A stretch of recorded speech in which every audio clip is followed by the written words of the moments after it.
He thought she invited him just to have a chat, but she had something else planned. She wanted to challenge him. And before we dive in, hit that subscribe button and comment where you're watching from. Because what happened next between Clint Eastwood and Ellen was unexpected, intense, and unforgettable. Ellen leaned in with a smile that wasn't friendly. It was sharp and ready for a fight.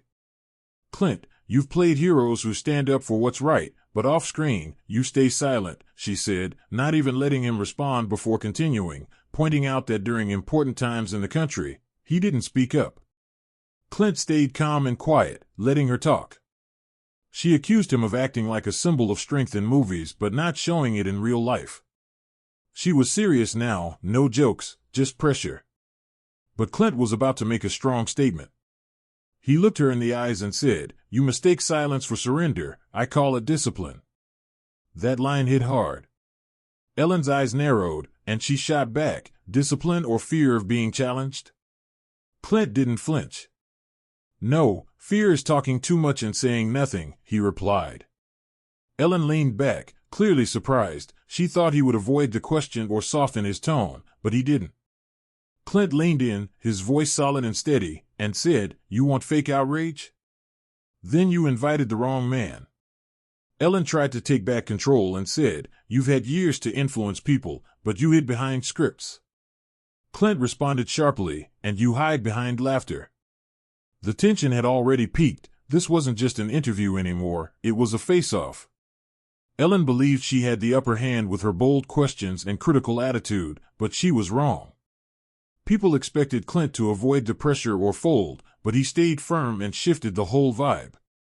Ellen pushed again, asking, "So that's it? You call it discipline and want everyone to see your silence as wisdom?" Clint didn't move or smile. He simply said, "I don't need people to accept anything. Truth doesn't ask for permission."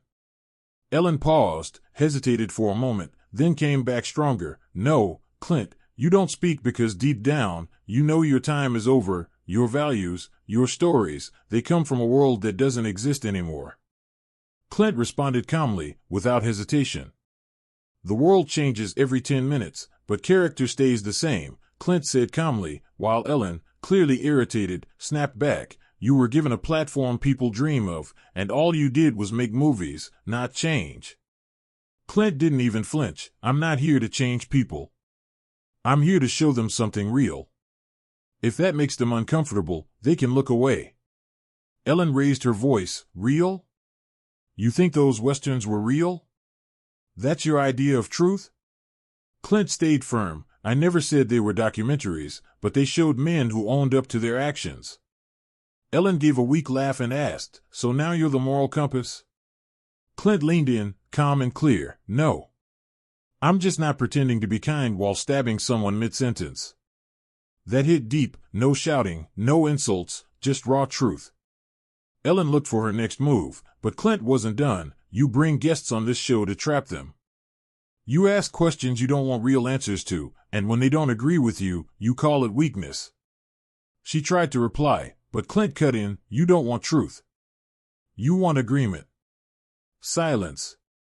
I don't give that. I never have and never will." He stayed calm, controlled, untouchable, but Ellen kept going. She tried jokes and pressure, both failed, so now she went after his legacy. Dropping all charm, she leaned in. "You built your career on the silent tough guy, gunslinger, veteran, lone hero, but let's be honest, Clint, that image is outdated and part of the problem." He stayed quiet, so she pushed more. "Your movies glorified violence, made emotions look weak, and called silence strength." Still no response, so she went deeper. "You taught young men that coldness was honor, that justice came from a gun, not a court. And now you call that truth?" Finally, Clint leaned forward slightly and said, "I never told anyone what to be. I showed what men became when no one else would act." Ellen shot back, "But they listened to you. You shaped minds, and those minds did harm." Clint gave her nothing but silence, and that's when Ellen snapped. "Your movies were myths, myths that spread lies about race, gender, and violence. You say it was truth, but that world didn't include everyone." Clint looked at her and said calmly, "You don't like what I showed because it didn't include you."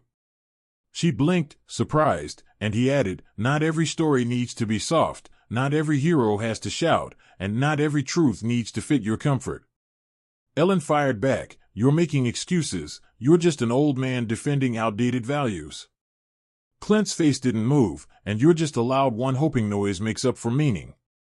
Ellen pushed harder, you act like your silence is noble, but really, it's just refusal to grow. Clint locked eyes with her and said, evolution without principle is just noise. You talk like change is always good, but some things aren't supposed to change. In that moment, it stopped being an interview and became a full clash of beliefs. Ellen tried to rewrite his story, but Clint showed her that some names don't need defending, they speak for themselves. She had thrown everything, questioning his legacy, his silence, his influence, but Clint never blinked. Finally, she leaned in close, sharp and serious, and said, you made a name by being untouchable, but the world pushed back, and now you've got nothing to say. Maybe it's time to admit the world passed you by. Clint sat quiet for a beat, then two, and calmly replied with the line that shifted everything, you mistake silence for weakness, but the loudest one in the room is usually the one with nothing left to say. Ellen froze, no quick reply, because that wasn't just a comeback, it was a mirror. And Clint wasn't done. You call it evolution, I call it performance. Everything today has to be louder, faster, more agreeable, even when there's nothing behind it, Clint said, as Ellen's expression tightened and she tried to steer the conversation by saying, it's not about being agreeable, it's about accountability, but Clint cut in smoothly and firmly, then start with your own, because kindness means nothing when it's used to humiliate, and activism means nothing when it's only for applause. That line made her glance away, even if just for a second. Clint stayed calm, never raising his voice, just speaking truths no one could argue with. You don't want the past to speak, you want it erased, he added, and Ellen shot back too quickly, too emotionally, I want it corrected. Clint didn't budge. Correction doesn't start with censorship, it starts with understanding. And that's not what you came here for. The whole energy had shifted, it wasn't her stage anymore. She tried to trap him with accusations, but Clint didn't avoid them, he calmly tore them apart. You talk about change like it always means progress, he continued, but change without a solid foundation is just collapse with a new logo. That was the end of it, no drama, no show, just honest words no one could twist. Ellen knew she had lost control of the conversation, her punches missed, her interruptions fell flat, and her clever lines were ignored. So she tried a softer approach, smiling and saying, okay Clint, you've had your say, I just hope your fans can tell the difference between the actor and the script. But Clint didn't blink or smile. I don't give people scripts, he said, I give them questions, and if they leave uncomfortable, good. That means they actually listened, he added, as Ellen laughed lightly, trying to shift the mood. Well, maybe we're just from different times, she offered. We are, Clint replied without hesitation. I'm from a time where people said what they meant, even if it cost them. She leaned in, trying to push back, and I'm from a time where we asked people to evolve. Clint answered immediately, no, you're from a time where people shout over what they don't understand and call it progress. Ellen raised her eyebrows, pretending to be surprised, so now I'm shouting? Clint's voice didn't change, you've been shouting since I sat down, you just covered it with questions. Her smile faded again, Clint wasn't giving her anything to hold on to. You think being calm makes you right, she asked, and Clint gave a small nod, replying, no. But when I'm calm, I know you have to listen. The room went still. You wanted chaos, I brought clarity. That's why this feels off to you. Ellen stared at him, then tried humor again, you must be fun at dinner parties. Clint didn't flinch, I don't go to many. I don't enjoy shallow conversation in loud rooms. That line hit hard, no joke, just truth. Ellen was starting to lose her grip, the more she pushed, the stronger and calmer Clint became, and the more his quiet presence filled the space. You built your career making people feel good, Clint said. And that's fine. But somewhere along the way, you started confusing comfort with truth. Ellen jumped in, that's not fair, and Clint answered, it's not supposed to be fair, it's supposed to be honest. She didn't have a reply. Clint looked at her and said, "You're used to setting the tone." "But I didn't come here for tone. I came here to finish a sentence without being cut off." She looked down, then back up, and said, "Maybe we're just not hearing each other." Clint nodded and said, "You're listening just to respond." "I'm speaking to be remembered." At that point, Ellen had nothing left to twist. Her jokes didn't land, her pressure failed, and her charm had faded. She shifted in her seat, not because she was uncomfortable, but because Clint hadn't moved once, and his stillness said everything. Still, she tried one more time. "Look, I know you're not trying to be the bad guy, Clint. But sometimes when people stay quiet too long, they lose the right to speak." One last attempt to take control. Clint didn't rush to answer, he waited because he knew this was the moment.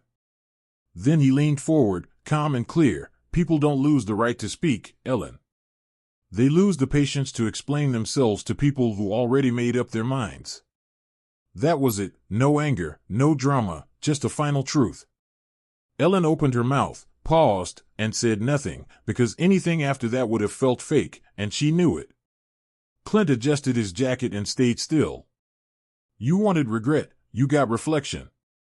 Then he stood, not for applause, not for effect, but because he was done, and he ended it his way. Ellen sat at the table, lights still on, cameras still rolling, but the show wasn't hers anymore.